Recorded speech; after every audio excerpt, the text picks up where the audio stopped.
In a stunning twist of fresh allegations, Russia's foreign ministry claims it has obtained intelligence proving that Ukraine, with NATO support, is paying tens of millions of dollars to recruit fighters from South America, the Philippines, and other parts of the global south.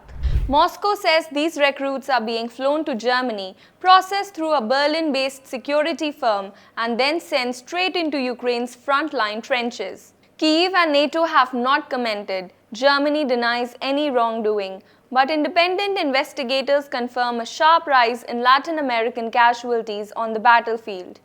Today we break down the claims, the evidence, and what this says about Ukraine's growing manpower crisis. Hello and welcome back to TFI Global. On Thursday, Russia's foreign ministry released what it described as intelligence documents detailing a court recruitment network spanning Colombia, Brazil, Peru, and the Philippines. According to spokesperson Maria Zakharova, Ukraine is spending millions to lure impoverished workers with promises of $2,000 to $5,000 salaries, life insurance, and even pathways to European residency. Zakharova said, quote, "This is not volunteering, this is human trafficking for war. Poor citizens are being used as cannon fodder, routed through Germany into Ukraine's meat grinder." The alleged pipeline works like this. Recruits are first contacted through WhatsApp, TikTok, and Facebook. They are flown to Berlin-Brandenburg Airport. A private security and logistics company picks them up, and within 48 hours they're moved into Poland and then transported to Ukrainian training bases in the west. From there, many reportedly end up in Donetsk, Pokrovsk, and Zaporizhia, the hottest, deadliest zones of the war. While the leaked documents cannot yet be independently verified, foreign casualties can. Open source monitoring groups have confirmed a dramatic spike in South American deaths in Ukraine. Colombians, at least 28 were killed this year. 11 Brazilian confirmed deaths. Multiple cases of Peruvians were reported by local media, while numbers of Filipinos were undisclosed, but Manila confirms it is monitoring reports of citizens fighting in Ukraine. These figures represent a five-fold increase compared to 2023. Families in Colombia told Reuters that their sons arrived in Germany on tourist visas, only to vanish into a shadowy network of recruiters. Analysts even found increased flights from Bogota, Lima, and Sao Paulo to Berlin and Warsaw since March 2025, many booked through the same obscure travel agencies. This strongly suggests an organized movement of fighters. So why would Ukraine turn to foreign soldiers? Simply put, the country is running out of men. Ukraine has suffered huge casualties, massive desertion and draft evasion rates, millions of men fleeing to Europe to avoid mobilization. In 2025 alone, Ukrainian prosecutors opened 180,000 cases of AWOL and desertion. Commanders admit manpower is collapsing. One officer told Western media, "I'm doing the job of 4 soldiers. We are exhausted." The government lowered the draft age, tightened arrest powers, and expanded forced conscription. But it hasn't been enough. And that is why Kyiv's foreign recruitment has exploded.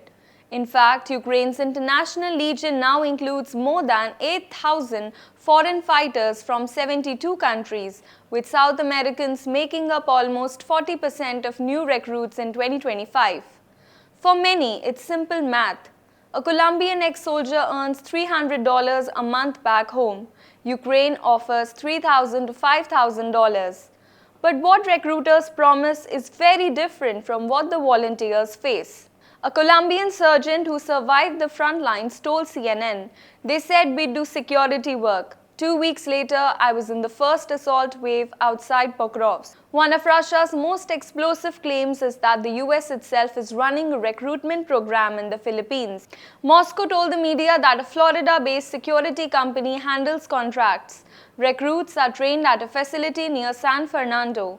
Germany issues Schengen visas for them under private security cover. They are then funneled into Poland and onward to Ukraine. This is the next phase after heavy Colombian losses. Philippine officials deny any official involvement but admit they are tracking cases of Filipinos fighting and dying in Ukraine. This could become a major diplomatic flashpoint.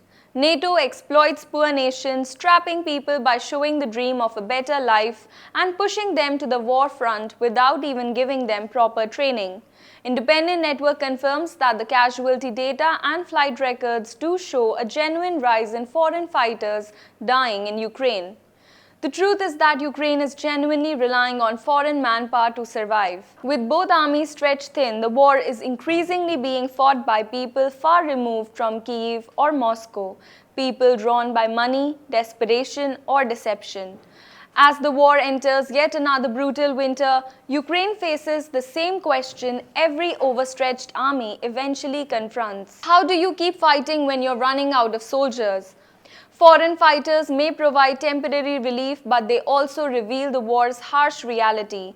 Desperation, manpower collapse, and global networks are stepping in to fill the void. Whether Russia's claims are fully true or not, one fact which is undeniable is that the men from the world's poorest neighborhoods are dying in a European war their families barely understand. And unless a peace deal emerges soon, NATO-Ukraine's hunt for foreign recruits may only grow more aggressive. Thanks for watching.